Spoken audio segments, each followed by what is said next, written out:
Hello, everybody. Welcome to Everything in Moderation podcast, episode 6. We finally have Luke back in the I fray, but we're I have missing the other made two. I have made my return, and of course, unfortunately, on the worst day of all, because neither of the other two clowns could make it.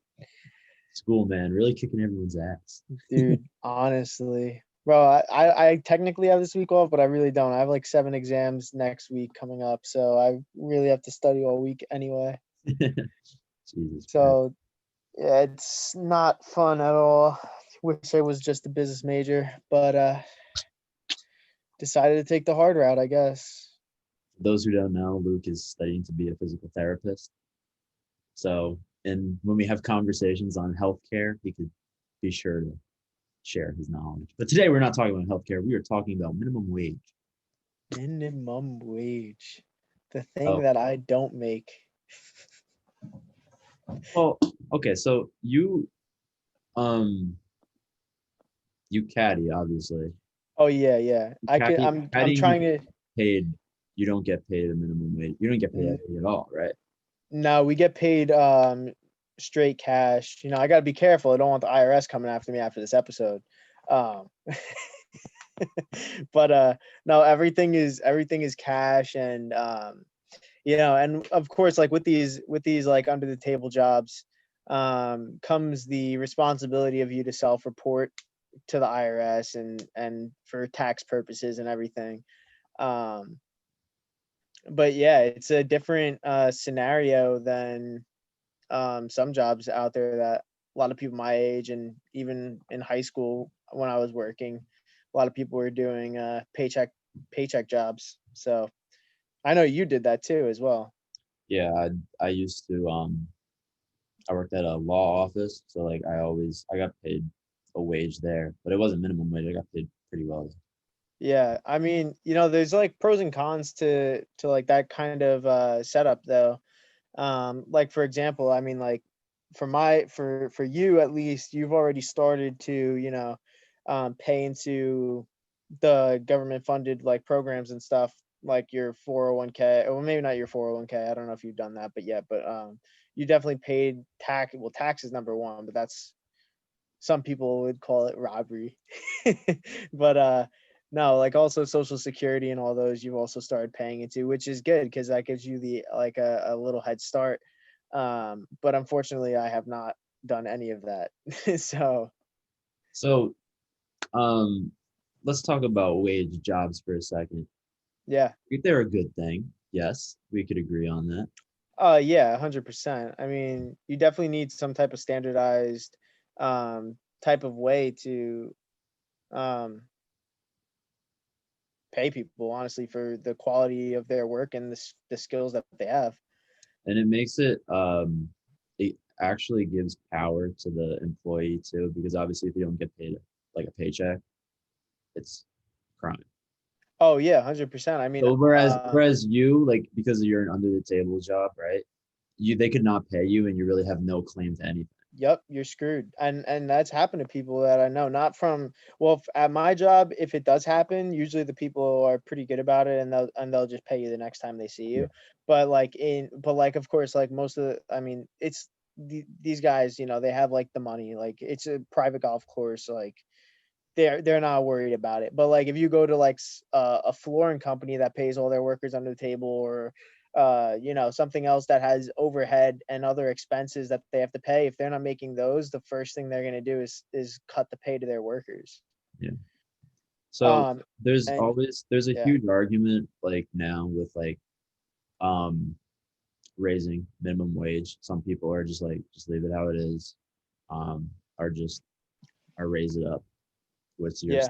what's your stance on that? I understand the point of view um of the people that say that, minimum wage jobs are typically less skilled than higher paying wage jobs, and that's just, I mean, by virtue, right? The people that have more skills and more qualifications are going to get paid more. So I understand that you don't want to have all these people getting paid, vastly larger amounts of money for a highly unskilled job, because some people say it's not productive for society, or et cetera, et cetera. And these jobs are meant for younger people that are just trying to get their foot in the door and get some work experience. And I agree where that's coming from. And for a while I even thought that theory, people aren't supposed to live as working as a cashier at McDonald's. But the fact of the matter is that in some areas, and to some people, that these are the only jobs that they can get. And they have other circumstances that making minimum wage, trying to pay for your kid and what everything they need, and rent and car and everything else, at a minimum wage job, you're just not going to be able to cut it. And with I like we say, every problem is multifaceted here. So like, people that don't have education are most likely going to get put into these jobs. So it's a very interconnected issue here. But to say that we don't have equal opportunities, like in sense of education and the means to get these higher paying jobs, we're lacking in equality there. So I feel like to have a wage that is not able to live on if you don't have that quality is unfair to our own people. That's my main stance. So, for those who don't know, and those in support of the keep the minimum wage how it is argument, Cornell Law School said that the purpose of minimum wage was to stabilize the post-depression economy and protect the workers in the labor force. The minimum wage was designed to create a minimum standard of living to protect the health and well-being of employees. So there you go. That's what it exists to be. So right now, it's just clearly not a livable wage. But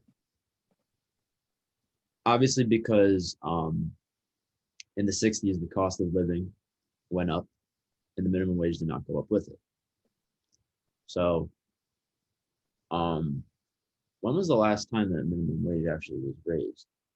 Well, I know recently, like, individual states have been raising it. I think New Jersey just raised theirs. I think Connecticut's been over $10 for a while now. Maybe even more than that. But the federal one, I don't know when. 2009. 2009, and what was it raised to? From $6.55 to $7.25. Yeah. that's just like petty at that point. Like, it's just not going to do that much. So if you were going to raise it, what would you raise it to? What would I raise it to? That's an interesting question. Because now you have to think about it this way, right? So for those who don't know, we are based in the tri-state area. So let me just do this real quick. Tri-state area.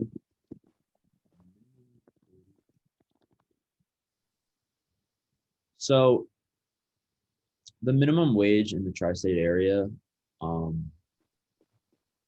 is $8.85 per hour. All right. The minimum wage? Yeah. Is that the average? Because I think New Jersey's over 10 now. I think. I could be wrong though. Yeah, it is 10. Okay. 10. Yeah, that was the average though. 8.85. Interesting. New York. Wow. New York is going to be $15 an hour in 2021.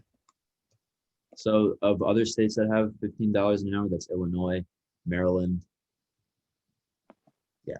So Oh, dude, Pennsylvania is the one that's knocking down our minimum wage average, bro. $7.25. Jeez.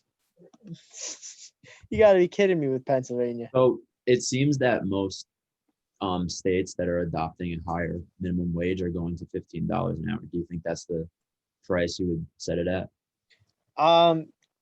Like, this kind of comes into like my whole idea on it, right? So I feel like to set one singular minimum wage, like across the board for every single state and every single person, I feel like it doesn't take into account a lot of a lot of the factors that contribute to your living cost, right? So like there's of course like the average cost of living in the United States. But and yes, you could base the minimum wage off that, but I think maybe a better way to approach it, I don't know if this is a better way, but it's definitely a more complicated way to approach it, would be to, pretty much break it down, right? So, I mean, obviously, the amount of kids you have is going to affect your cost of living, right? So, if you have one kid, two kids, three kids, you're obviously going to need more money. If you're a single parent, you're going to need more money. Depending on the area you live in, if you live near a city, you're going to need more money, right? And I feel like having a standardized minimum wage doesn't take into account like all these factors. Um, so to say, if I were to raise it for a single cross the board, I think honestly it would have to be closer to $20. Really? Yeah, I think so because I think about my own life, and my mom probably makes, I don't know, she does a secretary job. She probably makes somewhere in the mid 20s an hour, and she works like a dog. She works like a dog, and it's still tough. It's still Mhm. tough. I mean, she has more people to care for than probably more people than most people, but it's still tough. And you know, I would say probably around 20, mid 20s, low 20s, somewhere in there. I think $15 is still not cutting it. So Um, you think that just the cost of living is just way too high for 15 to have an effect? yeah, I think so.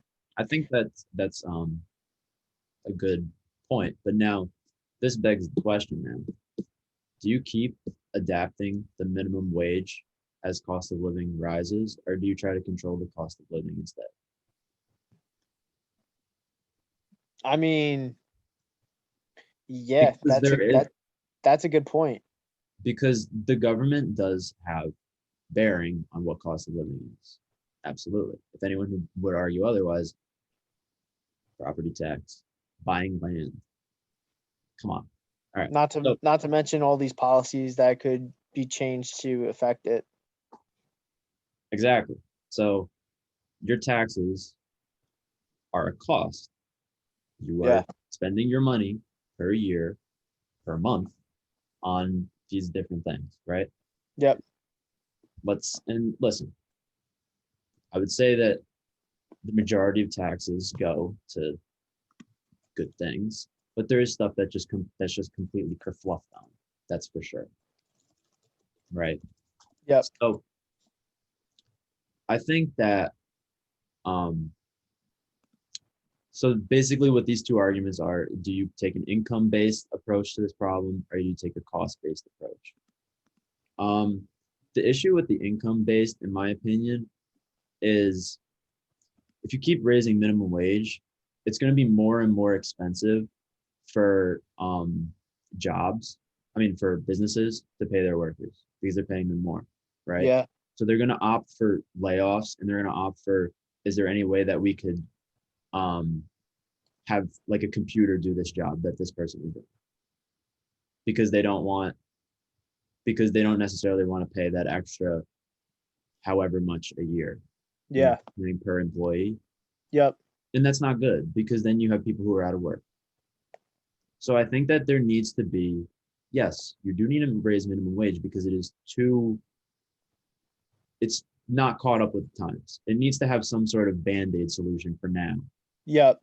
But going forward, you can't just keep slapping band-aids on this issue. You're going to have to take a look at cost of living. Yeah, well, I feel like that's kind of how our government runs though. It's like, Band-aid, wait band-aid. till, yeah, it's wait till you get cut to, clean it and put a Band-Aid on it, not avoid the knife. That that's pretty much how we operate. And um yeah, no, I completely agree with what you said though. I think right now in the current situation, we definitely need a Band-Aid for it because it's a bleeding wound. Yes, absolutely. But I agree. I think cost of living has to drop. And like a lot of things have, I just actually looked it up because I was curious as to see how far, how much it's grown in the recent years. And I mean, this article was published in 2018, but from 2015 to 2018, the cost of living grew 14%. And did they give like a number? Um Let's see. What source is this from too, just in case anyone. It's called the first website I saw. It's called Go Banking Rates. I don't know. Sounds pretty what's the word I'm looking for? Reliable to me. Yeah. But I don't see a specific number, but it does say that most of the index measures the change in prices paid for goods and services, food, including food, shelter, energy, transportation, and medical care. And oh boy, medical care is a massive one. That is massive, but we can save that for another episode all because these that all of these issues somehow tie into each other.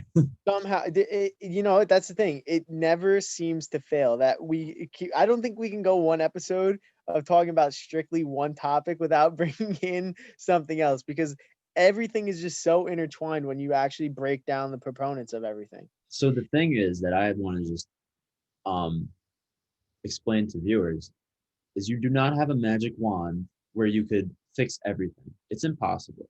You could try. You could obviously there's some areas that need more attention than others, but you have to realize giving more funding to those areas will take away from funding in other areas. Then From you're other gonna be like, areas, oh yeah. shit. Now you're in a whole circle.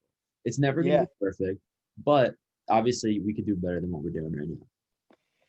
I think one of the other big things with making that big Band-Aid change that we're trying to talk about is that a lot of people now they associate a raise in minimum wage with like a raise in the prices of like goods. Like they're like, oh well, if we raise minimum wage, that means that the box of cereal in the grocery store that's $3 is going to be $3.75 now. And that's just not true because that the prices that change only go up when Jay Powell and the money printer go brrr, and he just starts printing more money, right? And that's pretty much what they did the entire pandemic was just print and print and print. That's what drives the prices up, not increasing the amount of money that these companies have to pay their workers. And I mean, you could, and in theory, I get what I get what people, how people think about it and reason about it is, now they're paying their workers more, they need to increase profit margins, et cetera, et cetera. But if you just look up like any economics, it like trends, it doesn't really follow. So minimum wage has, grown a little bit on what was that? I said 2009 was the last time the federal minimum wage changed. Yeah. So actually very interesting. When the federal minimum wage was raised by how much it was, like 30 cents or something like that. Mm-hmm. The inflation rate was actually negative 0.4%. So it went down. Yeah. But going forward, so this is I'm on statista.com. In 2020, our inflation rate was 1.2%. That's down from 1.8% that it was in 2019, sorry. And 2018 was 2.4%. So we're going on the low end. Yeah.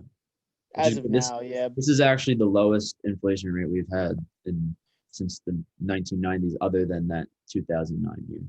I've heard that. I've heard that, but I've also heard like in the next couple of years, we're gonna see that the inflation rate was really high, like much higher than what we see it as now. I'm sure. Yeah.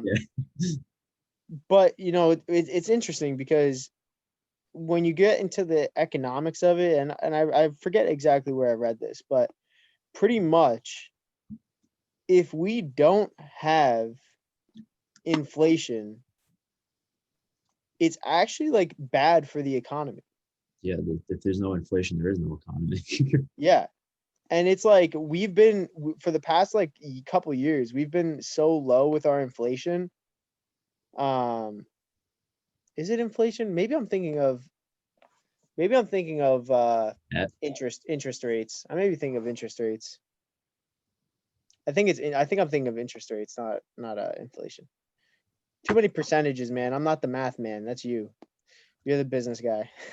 You're the math guy, but I'm the the dollar signs guy. You're the Excel spreadsheet formulas Yeah. guy.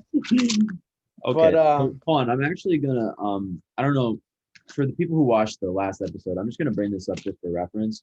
Um I talked about the conference I went to about the future of our economy last Tuesday. yeah, I think that one of this is actually relevant. So it was two prominent economists. It was Douglas Holtz-Eakin and Jason Furman. One's like Republican and the other one's Democrat, but like for the most part, they agreed on pretty much everything. I feel like the economy is just something where like, especially in the United States, there's not like really two ways to do it. It's mostly like everyone understands like how it runs. That's an economist, you know?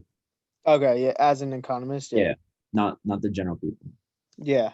Just as a aside, I remember I put a poll on my Instagram. It was like, "Do you have a basic understanding of the economy?" And some people said yes, and I just laughed because like you could look at it, and I would say I probably still don't even really have um an understanding of it, but a basic understanding, yeah. But it's really difficult to it's a difficult topic. Yeah. Um, but so on the subject of debt, they were asked a question about the virus's effect on federal debt growth. And Douglas Holtz-Eakin had an interesting point. He said, the interest rates will remain lower, but we will come out with more debt. It's like, that's natural, though, because we have not stabilized the GDP to debt rate in the 21st century. And then Jason Furman resounded off of that and said, we do not have to worry about debt right now. Deficit reduction should not be a priority for either candidate. And he said we will have to look at Social Security, raise Social Security taxes and such. So that's what they said. What are your thoughts on that? So what is the GDP to debt ratio? What's the importance of that figure?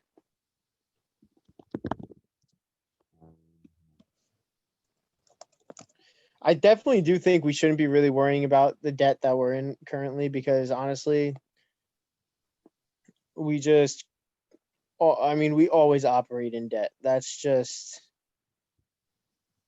It's um it's basically just like your ability to pay back your debt.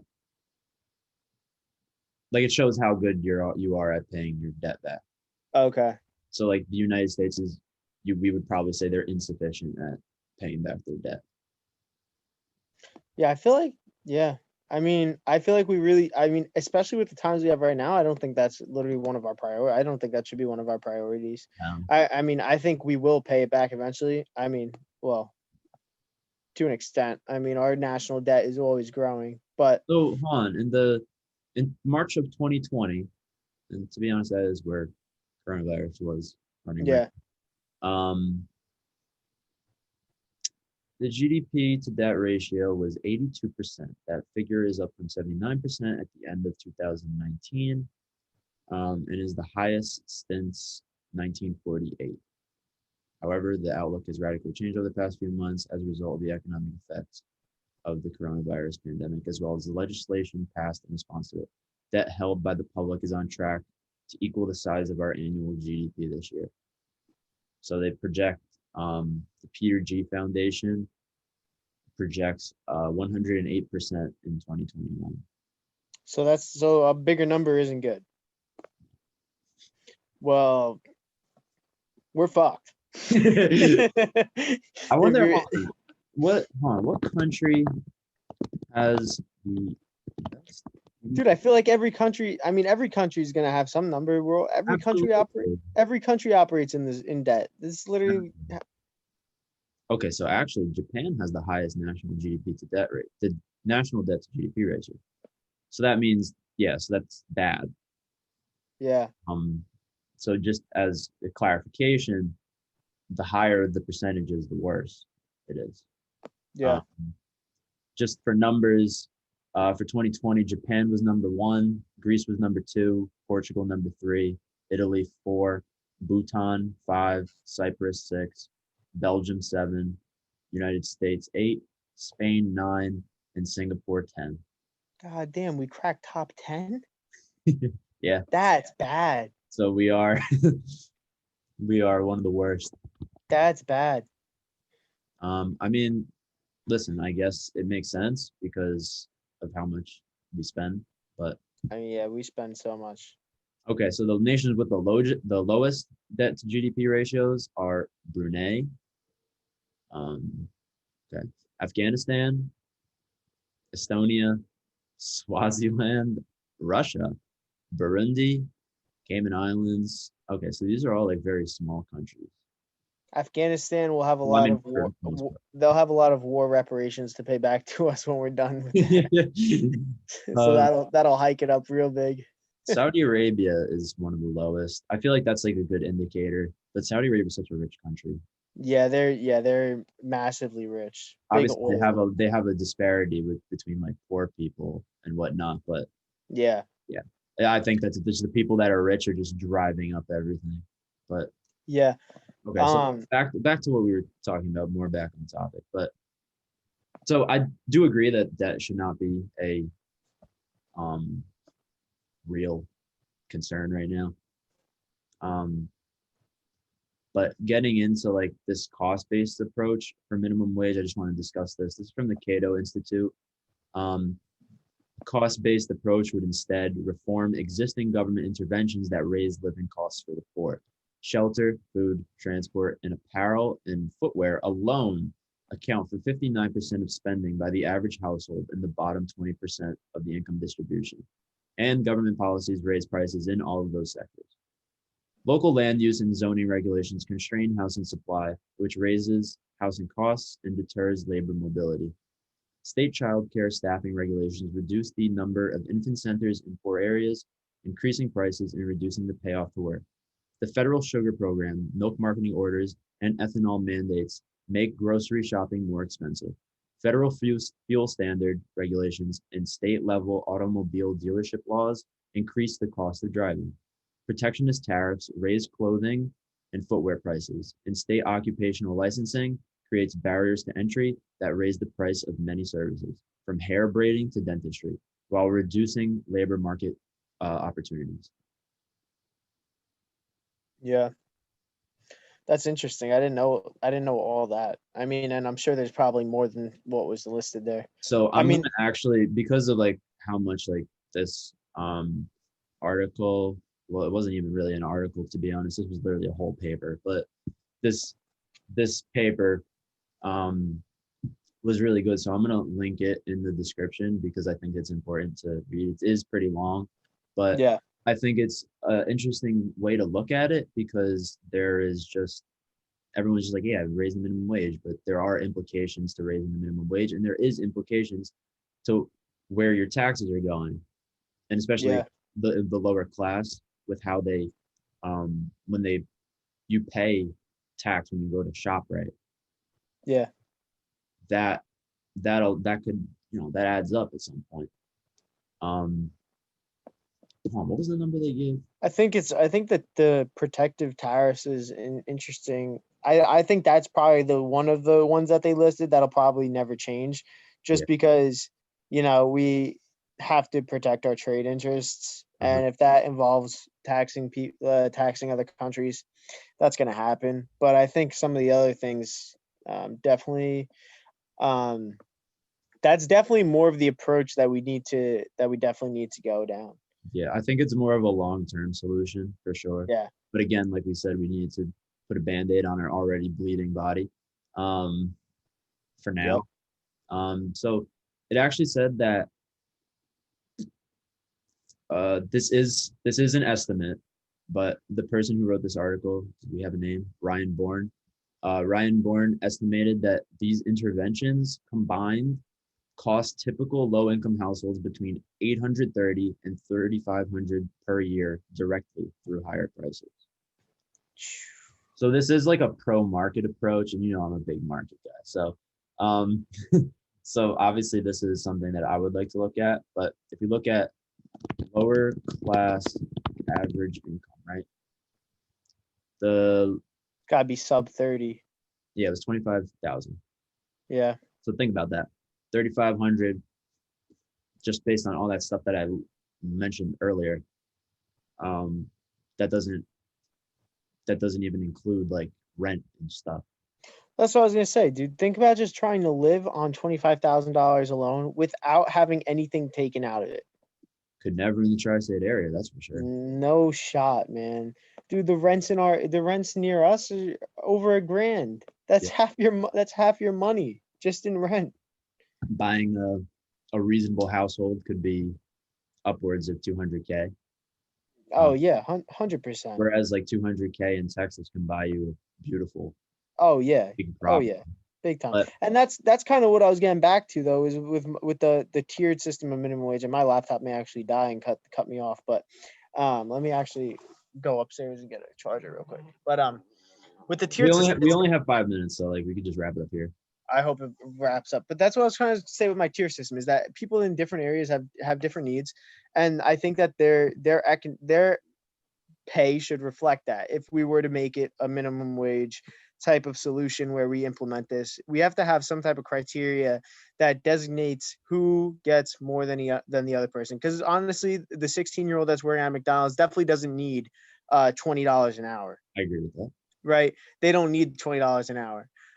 But the single mom with 2 kids at home definitely needs, 20 plus. I think that if you want to raise it across the board, you run into a slippery slope of like where this person could probably do without it, and you're wasting money on people that could probably need it. Yep, 100%. And we know how good our government is how good our government is at spending money. Sarcasm, people. But that's pretty much my idea on it, man. yeah, I actually agree. A tier system combined with a cost-based approach would definitely be a viable solution. I think in the next future episode, we're gonna have to go into like how you would make a pro-market cost-based approach to alleviating poverty. Yeah.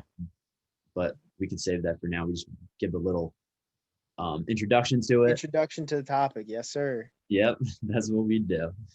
All right. All right. Thanks for joining, Luke. And no problem. To our lovely viewers, here's a kiss from Luke. I'm watching you. You better take that off the screen and put it on your cheek. I'm watching. Wow. All right. COVID-19. I'll see you later. Yeah, Have a good one. Have a good week, everybody. You too.